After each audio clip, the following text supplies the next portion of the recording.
নমস্কার, হর হর মহাদেব, জয় শ্রীরাম। বন্ধু আজকে একজনের ফটো দেখাবো একটু। ইনি হচ্ছেন সিজেপি, মানে ককরোচ জনতা পার্টি, যারা নিজেদেরকে ককরোচ জনতা পার্টি একটা পার্টি বলে দাবি করে।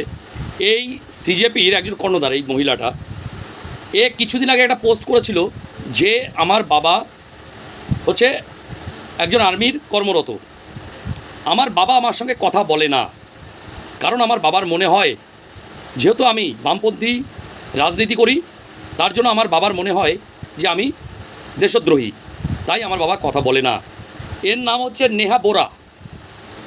তা এই নেহা বোরাকে একটু বলতে চাই, তোর বাবা তোকে যে জন্ম দিয়েছে সে যদি এই মন্তব্য করে তাহলে জনসাধারণ কি করবে? জনসাধারণ তো সেম মন্তব্য করবে, কারণ তোর বাবা তো একজন সৈনিক। তোর বাবাকে আমরা শ্রদ্ধা করব, নট তোকে। আচ্ছা, এবার একটু বলি, এই মেয়েটা গত দুদিন আগে ঝাড়খণ্ডে এসেছিল এসএফআইর ঝান্ডা ফান্ডা নিয়ে, লোকজন নিয়ে, ছেলেবেলে নিয়ে। একটা জেনজি, হ্যাঁ। তো এসে সে এখানে কি করছে, প্রতিবাদ যে সমস্ত ছাত্ররা করছিল, আন্দোলন করছিল, তাদের মধ্যে যে একটা বিভ্রান্তিকর সৃষ্টি স্লোগান দেওয়া শুরু করে এবং রাস্তা দিয়ে ভারত বিরোধী স্লোগান এবং ওমর খালিদের রেহাই চাই। সেখানে কি হলো, এই মেয়েটাকে আরেকটা জেনজি, যারা প্রকৃত আন্দোলনকারী জেনজি, যাদের প্রশ্ন লিক হয়েছে, তাদের মধ্যে থেকে একজন এর মুখে কালি ছুঁড়ে দেয়। তো এইবার বিষয়টা হচ্ছে কি, একে আমি আজকে দেখলাম মিডিয়ার সামনে, এ বলছে যে এরা হচ্ছে সব হচ্ছে আরএসএসের লোক। ভালো কথা, মিডিয়ার সামনে মুখ খুলেছে।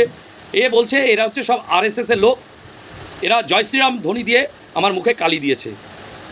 তাহলে বন্ধু, এবার একে আমি জিজ্ঞাসা করি, এরা যারা তোর মুখে কালি দিয়েছে তারা যদি আরএসএসের লোক হয়, তাহলে দিল্লিতে তোদের এসএফআই থেকে যে সমস্ত ছাত্ররা পাথর ছুঁড়ে মারছিল পুলিশদের উপরে, সাংবাদিকদের উপরে, যে সমস্ত ছেলেরা সাংবাদিকদের মিডিল ফিঙ্গার দেখাচ্ছিল, যেসব ছেলেরা তোর হচ্ছে ওই প্যান্টের চেন খুলে দেখাচ্ছিল, তাহলে তারা কি?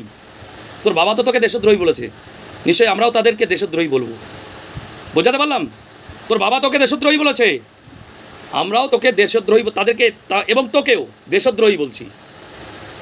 তোকে যারা কালি লাগিয়েছে তারা যদি আরএসএসের লোক হয়, আর তাহলে তারা হচ্ছে যারা পাথর ছুঁড়ে মেরেছিল তোদের পার্টির থেকে পুলিশের গায়ে, সাংবাদিকের গায়ে, সাংবাদিকদের মিডিল ফিঙ্গার দেখাচ্ছিল, চেন খুলে দেখাচ্ছিল, তারা তো দেশদ্রোহী।